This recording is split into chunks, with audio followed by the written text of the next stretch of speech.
대림절 절기에는 우리가 촛불을 켜는데 촛불의 의미는 첫째 주에 켜는 촛불의 의미는 기대와 소망, 다시 오실 예수 그리스도를 기다림과 소망으로 바라보는 어떤 의미가 있고, 두 번째 주에 켜는 촛불의 의미는 회개를 의미합니다.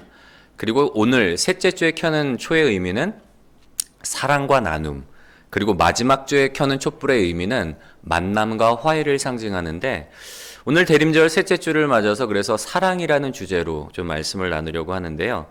오늘 본문 말씀의 전체적인 어떤 주제를 정한다면 그리스도의 사랑이라고 그렇게 말할 수가 있습니다. 여러분, 예수님께서 십자가에서 보여주신 사랑은 의인도 아니고, 그리고 하나님 보시기에 극악무도한 죄인이었던 우리를 위해 자신의 생명을 아낌없이 내어주신 그 놀라운 사랑이었습니다. 예수님께서 십자가에 보여주신 사랑은. 근데 예수님의 그 사랑은 자신의 생명을 내어주신 것에서 끝난 것이 아니라, 그 십자가의 사랑은 우리의 영혼과 존재를 변화시키고, 그리고 우리의 영혼과 존재뿐만 아니라 우리의 삶을 변화시키는 사랑인데요. 우리가 오늘 말씀을 통해서 예수님의 그 십자가의 사랑이, 우리를 강권하시는 그 사랑이 어떤 부분에서 우리의 삶을 변화시키는지 우리가 세 가지로 좀 살펴보려고 하는데요. 그리스도의 강권하신 사랑은 우리의 삶 가운데 특별한 변화를 주는데, 어떤 변화를 주는가 하면 첫 번째로 한번 같이 한번 읽어볼까요? 시작. 아픈 상처를 회복시킨다. 예수님의 십자가의 사랑은 우리에게 있어서 아픈 상처를 회복을 시켜줘요. 그림을 한 장 좀 보여드릴 텐데요. 이 그림은 제목이 카이사르의 암살이에요. 빈센조 카무치라는 화가가 1804년에 그린 그림인데, 우리가 이제 말하는 그 율리우스 시저, 로마 황제가 그 원로회 14명의 원로원들 멤버로부터 암살을 당하는 장면이에요. 이 율리우스 시저를 암살하는 사람들 중에는 누가 있었는가 하면 브루투스라는 사람이 있었어요.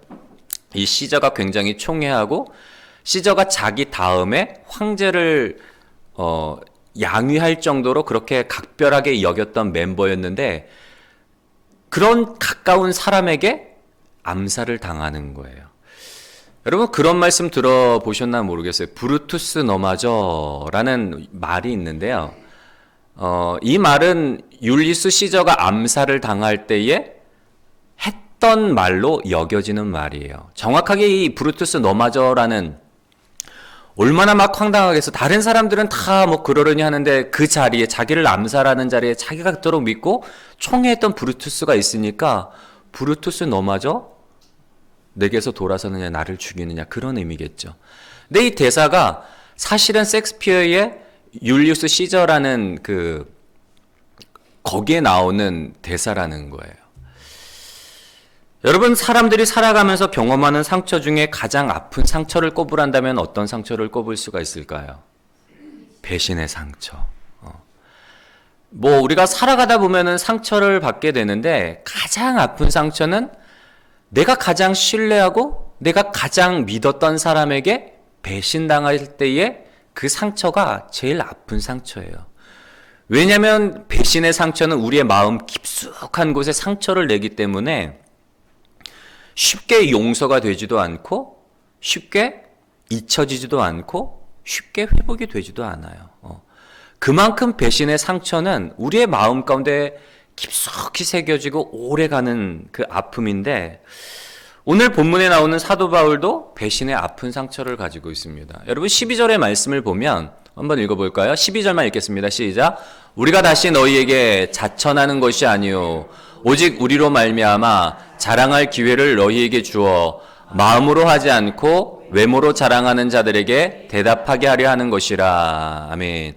12절에 보면은 우리가 다시 너희에게 자천하는 것이 아니요, 우리 스스로를 천거하는 것이 아니라고 이야기를 해요.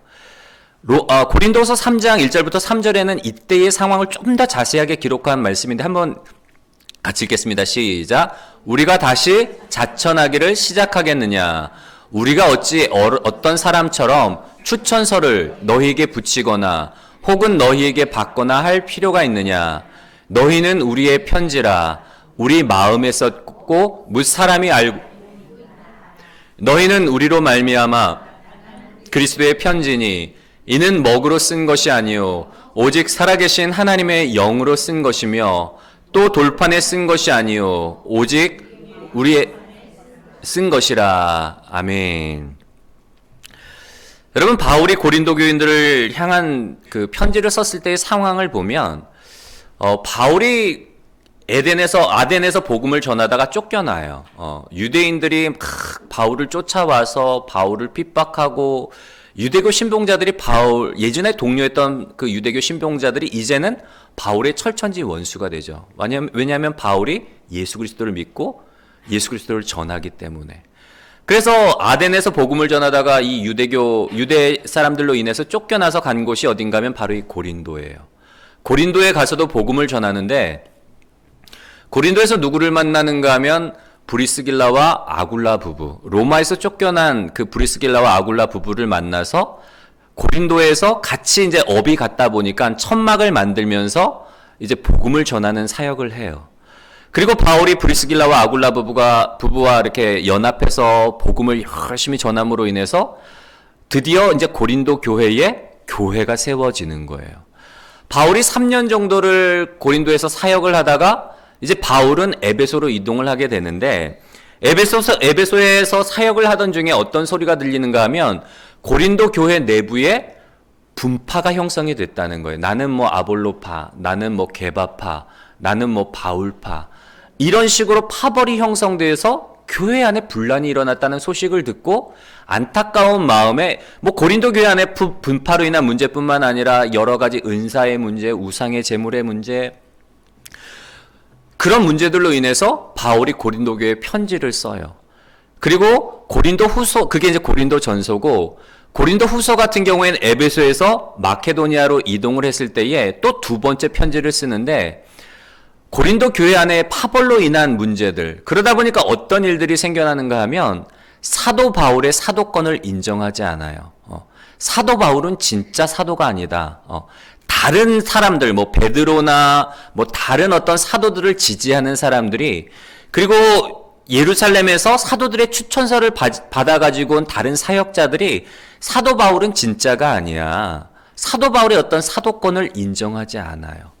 그래서 사도 바울이 안타까운 마음에 자기의 사도권을 변호하기 위해서 고린도 후서를 또 기록을 하는데, 여러분, 고린도 교회가 누구로 말미암아 생겨났죠?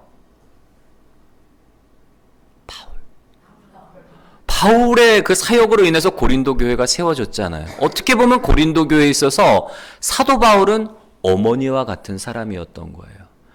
고린도 교인들은 사도 바울에게 있어서 자식과 같이 여겨지는 그런 성도 한 사람 한 사람이 자기의 눈물과 수고와 기도로 새 생명을 얻게 된 그리스도 예수 안에서 새롭게 태어난 사람들이란 말이에요. 다 자기의 자녀들 같이 여겨지는 그런 사람들인데, 그런 사람들이 뭐 하는 거예요? 바울의 가슴에 비수를 꽂는 거예요. 바울은 진짜 사도가 아니다. 바울은 사도로서 자격이 없다. 여러분, 사도 바울의 입장에서 얼마나 가슴이 아프겠어요.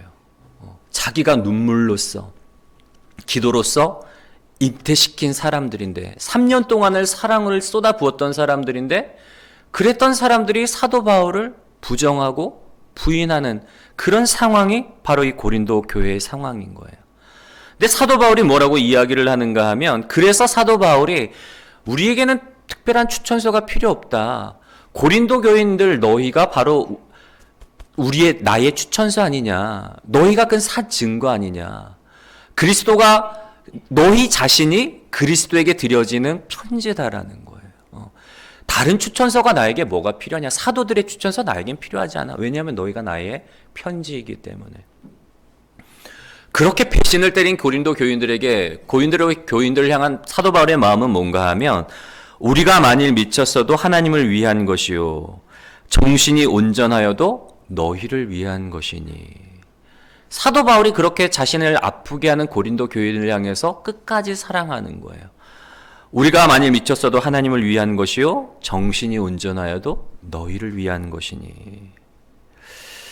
여러분, 자신을 부정하고 그리고 인정하지 않는 고린도 교인들을 끝까지 품에 안고 용납하는 이런 사랑은 도대체 어디서 왔을까요? 바울이 날 때부터 선한 성품을 가지고 태어났기 때문에 사랑의 은사가 충만해서 이렇게 자신의 가슴을 아프게 하는, 배신하는 이런 사람들까지도 품고 사랑할 수 있었을까요? 여러분, 우리가 바울이 담메색 도상에서 예수님을 만나기 전에 바울의 모습을 살펴보면 바울이 그렇게 사랑이 많은 사람이 아니라는 걸 알 수가 있어요. 바울은 그 율법에 굉장히 열심히 있었던 사람일 뿐만 아니라 유대교를 수호하기 위해서 예수 믿는 사람들을 잡아다가 막 감옥에 가두고 죽이는 일에 열심을 냈던 사람이란 말이에요. 자기의, 그리고 누군가를 정죄하는 정죄심이 굉장히 강했던 사람이에요. 사랑보다는 오히려 의에 막 충만한, 정죄하기 쉬운 그런 성격의 사람이었는데, 이 고린도 교인들을 향해서 비판하고 정죄하는 게 아니라 끝까지 용납하고 끝까지 사랑하는 모습을 볼 수가 있어요. 여러분, 어떻게 사도 바울이 이런 놀라운 사랑의 모습으로 변화될 수 있을까요? 오늘 말씀에서 답을 찾아본다면 그리스도의 사랑이 어떻게 한다고요? 자신을 강권하셨기 때문에. 그리스도의 그 사랑. 여러분, 예수님의 십자가의 사랑은 어떤 사랑이죠? 십자가에 달리셨을 때에 자기를 멸시하고 자기를 조롱하는 사람들을 내려다보면서 그 십자가의 죽음의 고통 가운데서도 아버지, 저들의 죄를 용서하여 주시옵소서. 저들은 지금 자기들이 하는 일을, 잘못을 알지 못함이니이다. 여러분, 예수님이 십자가에서 보여주신 사랑이 바로 이런 사랑이에요. 죄 많은 사람들, 하나님의 영광에 이르지도 못하는 그 사람들을 구원하기 위해서 이 땅에 오셨고, 예수님이 공생의 기간 동안 그들과 함께 먹고 마시며 그들의 아픔을 치료해 주시고 병을 고쳐 주시고 그들의 아픔을 함께 공감해 주셨음에도 불구하고 정작 사람들이 결정적인 순간에는 다 등을 지고 돌아서 버려요. 그토록 막 자신의 필요가 있을 때는 예수님을 따르고 예수님을 막 추앙했던 사람들이 어느 한순간 돌아서서 예수님을 조롱하고 멸시하고 예수를 십자가에 못 박으라고 성난 군중으로 돌변을 해버리는 거예요. 그럼에도 불구하고 예수님은 십자가상에서 그렇게 배신한 그런 사람들을 위해서도 끝까지 사랑하세요. 제자들도 마찬가지고 마지막 6월절 만찬에 제자들을 사랑하시되 끝까지 사랑하셨다라고 성경은 그렇게 기록을 하고 있는데요. 사도 바울은 바로 이 예수님의 십자가 사랑을 경험했기 때문에 이 십자가의 사랑으로 말미암아 그리스도의 사랑이 나를 강권하심으로 말미암아 동일한 상황, 자신을 배반한 그 고린도 교인들을 향해서 용서하고 용납하고 사랑하는 모습을 보여줄 수 있었다는 것을 오늘 우리가 말씀을 통해 살펴볼 수가 있는데요. 우리가 살아가다 보면은 정말 믿었던 사람, 친했던 사람으로부터 받은 상처들이 있어요. 여러분, 이 상처들 쉽게 치유되지도 않고 용서되지도 않고 생각할 때마다 다시금 막 앙금이 올라와서 막 분노하게 하는 그런 상처이지만, 그러나 우리가 예수 그리스도의 그 십자가 사랑으로 말미암아 우리 안에 있는 그 아픈 상처까지도 깨끗하게 치유함 받으시는 복된 저와 여러분들이 되시기를 주님의 이름으로 간절히 소원합니다.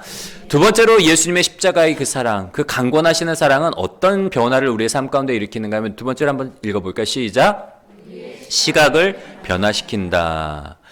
그리스도의 강권하시는 사랑은 우리의 상처를 회복시키실 뿐만 아니라 우리의 시각을 변화시키세요. 리스토베리스의 은혜, 하나님의 은혜라는 책에 보면은 미국에 입양된 스테파니라는 여자의 이야기가 소개되어 있는데요. 스테파니라는 이 여인은 원래 부산 출신의 한국인이에요. 그녀는 한국전쟁에 참전한 미군과 한국인 어머니 사이에서 혼혈아로 태어났는데, 이제 전쟁이 끝나자 그 아버지, 미군으로 전쟁에 참전했던 아버지는 미국으로 돌아가 버리고 어머니만 혼자 남게 된 거예요. 어머니가 이 스테파니와 혼자 힘겹게 살아가는데 도저히 홀몸으로는 살아갈 수 없기 때문에 이제 재혼을 하려고 해요. 근데 재혼을 하려고 보니까 뭐가 걸림돌인 거죠? 딸이 걸림돌이 되는 거예요. 고민을 하는데 가족들이 야, 걔 버리고 네 갈 길 가. 네가 편한 길 가. 그 고민하다가 가족들의 그 막 푸시로 인해서 딸을 고아원에 버리고 어머니는 재혼을 하게 되는 거예요. 고아원에 버린 것도 아니에요. 그냥 버린 거예요. 전쟁으로 폐허가 된 땅에서 스테파니는 옛날엔 그랬잖아요. 튀기라 그랬잖아요. 호냐라를 가리켜서 튀기라 그랬단 말이에요. 그런 놀림을 받으면서 어린 나이에 온갖 고생을 다 해요. 왜냐하면 가족들이 없잖아요. 가족들이 다 어머니도 자기를 버렸고 누구 하나 이 스테파니를 돌볼 사람이 없던 거예요. 그러다 보니까 이 어려운 환경 가운데서 전쟁 후에 먹을 것도 없고 굉장히 살기 힘든 그런 상황 가운데서 살기 위해서 몸부림치다 보니까 거친 아이로 성장할 수밖에 없었던 거예요. 살기 위해서 배고파서 한 번은 먹을 것을 훔치다가 사람들에게 잡혀가지고 맞아가지고 우물에 던져지기도 하고, 그리고 또 배고프니까 또 그렇게 먹을 걸 훔치다가 사람들한테 잡혀서 물레방아에 막 매달려갖고 또 죽을 뻔한 고비를 넘기고. 일단 스테파니가 어느 날 콜레라에 걸려서 죽어가는 다른 여자아이를 살리려다가 간호하다가 자기가 콜레라에 걸린 거예요.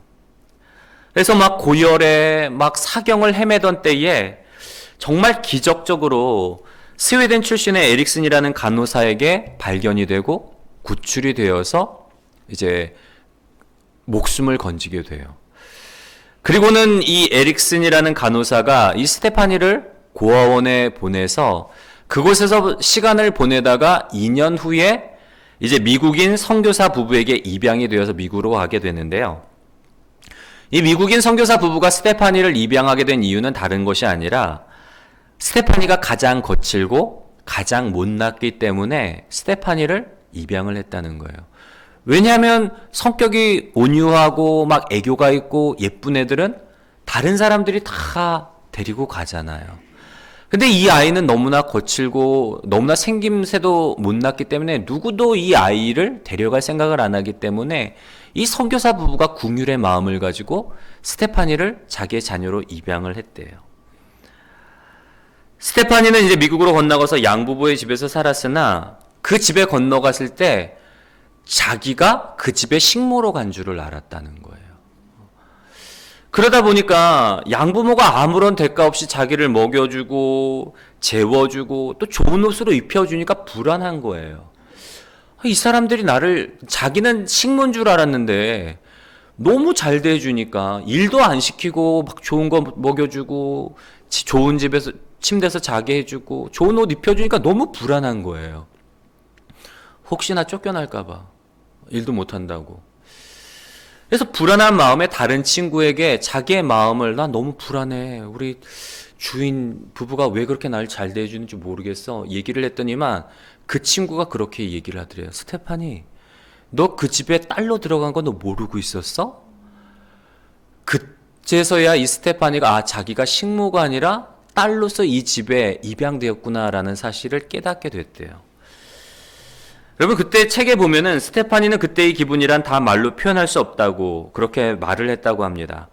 그가 자신의 변화된 신분의 변화를 깨닫게 되자 이전의 모든 힘들고 어려웠던 순간들이 지금처럼 지극한 사랑으로 자신을 대해주는 양부모님을 만나기 위한 가정이라고, 그 과정이라고 생각이 되어서 그 이전에 아프고 생각하기도 싫었던 그 아픔과 상처와 그 모든 막 지옥 같았던 경험들이 오히려 너무 아름답고 감사한 순간으로 여겨졌다고 해요.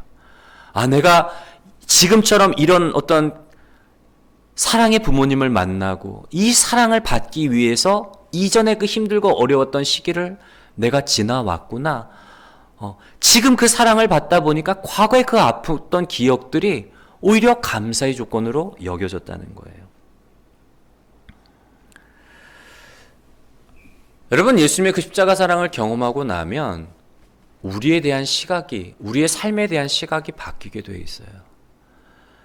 스테파니의 그 부모, 양부모, 미국인 선교사 부부가 스테파니를 선택한 이유가 이 아이가 예쁘고 성품이 좋고 잘나서 선택한 게 아니라 가장 거칠고 가장 못났기 때문에 그 스테파니를 사랑으로 입양한 것처럼 예수님도 우리를 사랑하시고 우리를 자녀 삼아 주실 때에 우리가 뭐 의롭고 우리가 사랑할 만한 가치가 있어서 그런 게 아니라 예수님의 그 십자가 사랑으로 긍휼의 마음으로 용납될 수도 없고 늘 걸핏하면 배신하고 돌아서는 이스라엘 백성들, 목이 곧은 백성들, 광야에서도 수십 번 수백 번 돌아서는 그 백성들을 향한 변함없는 사랑으로 용납해 주신 그 사랑. 십자가의 사랑을 경험하고 나면 비로소 알게 되는 거예요. 아, 내가 이런 죄인이었음에도 불구하고 하나님이 나를 이렇게 용납해 주셨구나.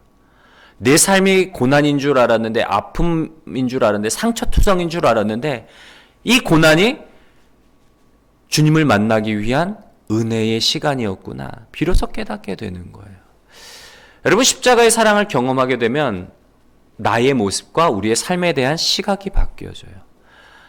우리의 삶에 대한 시각이 바뀌어질 뿐만 아니라 또 십자가의 사랑을 경험하게 되면 다른 사람들을 바라보는 시각도 바뀌게 되어 있어요. 우리가 은혜를 경험한 사람들, 예수님을 처음 만났을 때를 한번 떠올려 보세요. 기도원 가서 막 기도하다가 주님을 처음 만났을 때에 내가 고난 가운데 부르짖다가 주님의 살아계시는 그 음성을 들었을 때 진짜 주님을 만나면 어떻게 되는가 하면 세상이 다르게 보이잖아요. 이전에 똑같이 보았던 풍경들, 이전에 똑같이 봤던 사람들이 너무 사랑스럽게 보이고 얼굴에서 막 빛이 나 보이고 똑같은 풍경들이 막 더 빛이 나고 더 아름답게 보여요. 무엇 때문에? 하나님의 사랑으로 인해서. 하나님의 사랑을 경험하고 나니까 하나님의 사랑으로 충만해지다 보니까 세상이 다르게 보이는 거예요. 여러분 16절의 말씀을 한번 읽어볼까요? 오늘 16절의 말씀을 보면 함께 읽겠습니다. 시작. 그러므로 우리가 이제부터는 어떤 사람도 육신을 따라 알지 아니하노라. 비록 우리가 그리스도도 육신을 따라 알았으나 이제부터는 그같이 알지 아니하노라. 여러분, 사도 바울이 예수님을 만나고 나니까 사람들을 바라보는 기준이, 관점이 달라지는 거예요. 이제부터는 우리가 사람을 육체를 따라 알지 아니하노라.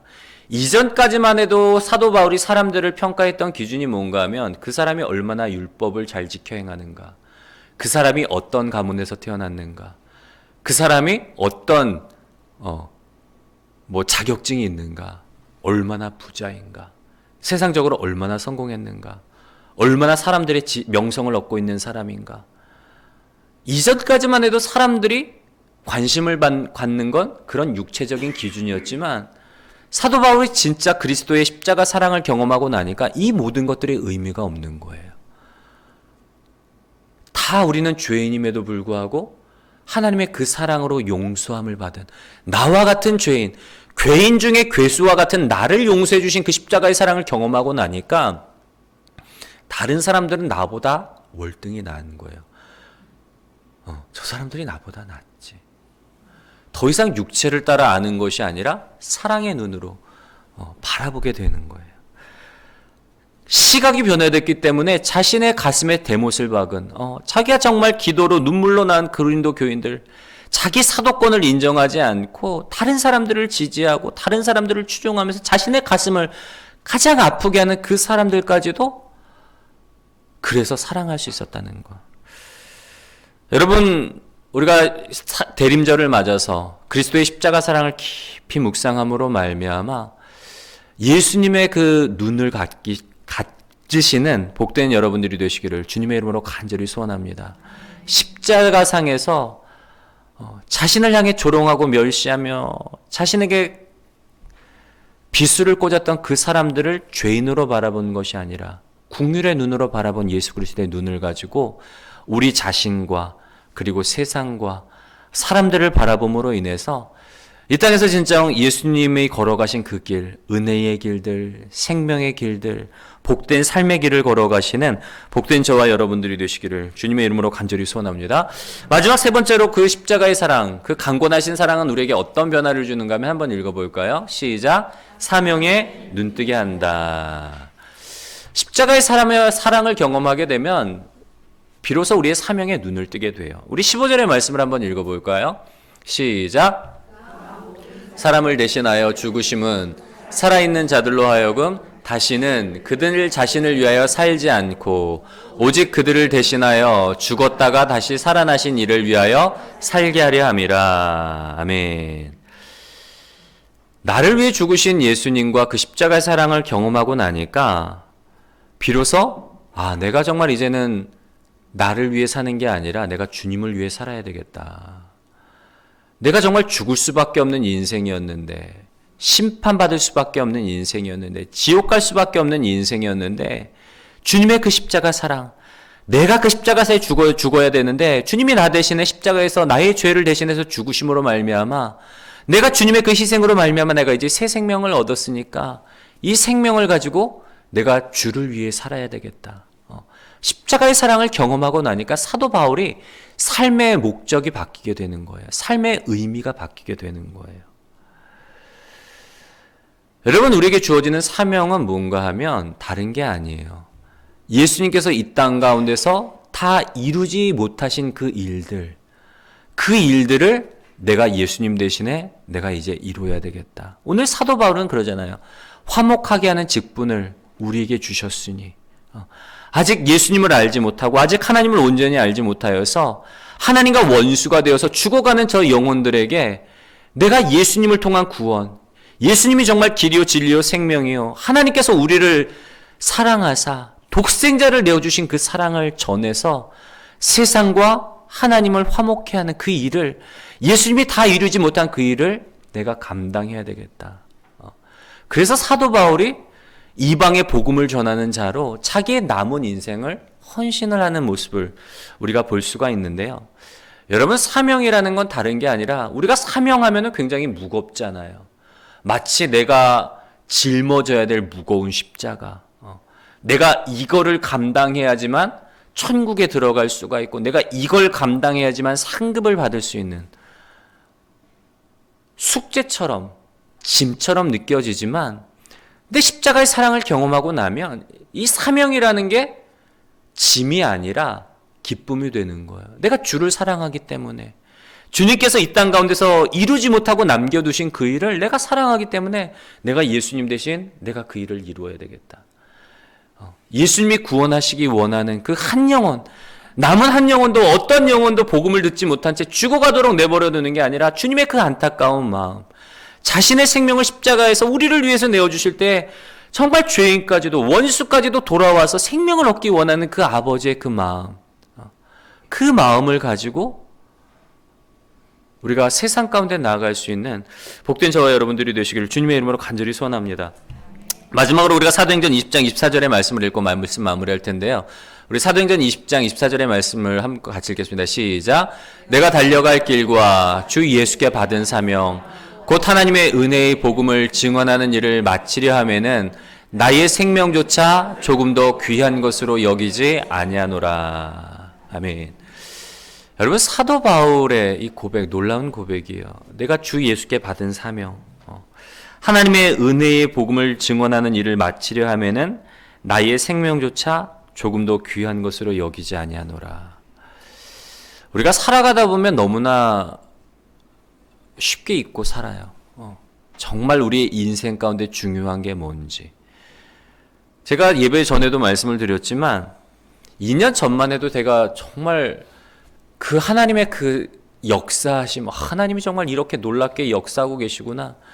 하나님이 정말 나는 지금 가진 것도 없고 교회도 개척교회고 매달 이 교회 월세와 사택 월세와 생활비를 대기해도 감당할 수 없는 그런 상황 가운데 어떻게 살아가지? 근데 하나님이 기적적으로 살아가게 하시는 거, 채워주시고 공급해 주시고 너무나 신기하더라고요. 진짜 와, 하나님이 이렇게 이런 방법을 통해서 또 이렇게 공급해 주시네. 하나님이 또 이렇게 역사하시네.